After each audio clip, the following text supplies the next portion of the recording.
Hey guys, what's up? My name is Jeanette, also known as Ms.FitVegan. You know that. And I'm just here really quickly to remind you that there's nothing wrong with you. There ain't nothing wrong with you. And you got to do what you got to do, boo. You got to do you, boo. And figure out what works for you. So now, these Brazil nuts. I could buy a whole bag of organic Brazil nuts at Costco, okay? It would probably be like $20 for a giant bag. It would be way better. They would be organic. You know, I would just have them in the house for my dressings because I'm loving Brazil nuts in my dressings. But I know me. And I know I can't do that. Why can't I do that? Because if I buy a big bag of Brazil nuts, I'm going to eat them all. I can't do it. And that's where you have to start working with yourself. So this is what I do. I buy nuts in small quantities, okay? This is how, and yes, it's costing me way too much money, $6. They're not even organic. But this is what I have to do to feel good. Now I can buy lots of bananas and lots of grapes and lots of oranges and all the other things, all the fruit and the vegetables in very large quantities. But I know myself now. And I know that it doesn't work for me with nuts or dried fruit.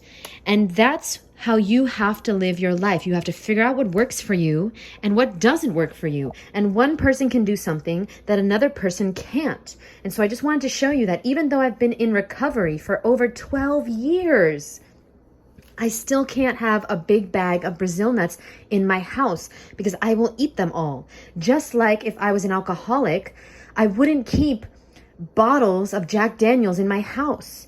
If I was, if I had a Coke issue, if I had a prescription pill issue years ago, I wouldn't keep those in the house.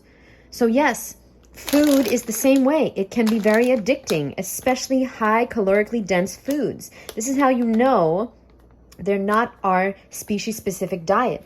Our species-specific food, we can have an abundance of it. I don't know one person that, like, literally, guys, I've worked with thousands of people. Since 2017, I have literally been working with thousands. I've heard from thousands of people, food addicts and people that want to go raw and people that want to be vegan. Now, one person has told me that they have a problem with bananas. They can't stop eating bananas.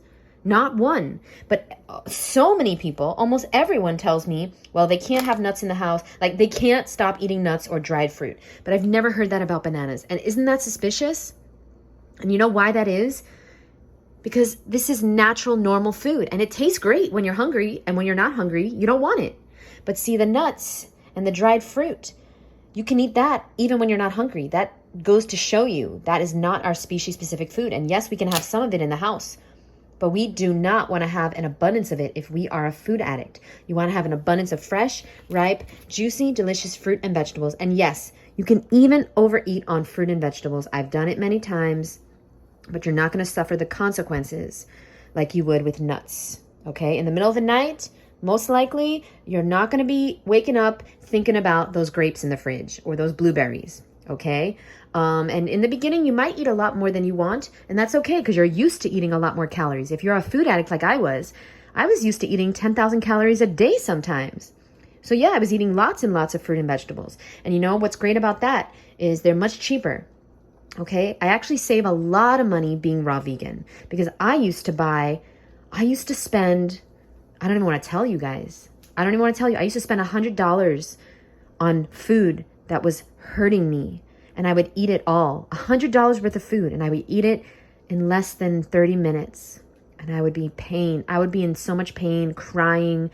I'd be so nauseous. I would be in the bathroom trying to throw up, but I have a fear. I hate throwing up. So I would stuff myself until I felt so nauseous and I was hurting myself because I felt that that's what I deserved, because that's what I was told as a kid, that I deserved to be punished, that I wasn't good enough, that I was in the way, I was bothering people, and all these horrible lies, all right? And so I started doing lots of things, tapping and doing yoga and therapy and releasing traumas and all these things that I'm going to teach people in my new course how to do. So if you are a food addict and you can't have an enormous amount of nuts or dried fruit or Oreos or cookies or cakes or candies in the house, well, guess what? There's nothing wrong with you. You just are a food addict like me. and you can heal. And it's been 12 years for me, but I still know there's certain things I got to do, right? I can't just have this big bag of dried fruit or dried nuts in the house. And so, yeah, if you're interested in joining my new course and breaking your food addiction, click below. Okay, look at the description below, and I'll put my email in there, and email me. I am ready, because the course starts in less than 2 weeks. And this course is going to be very powerful, because you're going to finally get accountability and a community of 9 other women plus me who have a food addiction. And I'm going to be helping you break it in 6 weeks. Okay, so if you need to break it, if you need to lose weight, if you need to make a change, send me an email, and I got you, boo. I'll see you in the next video.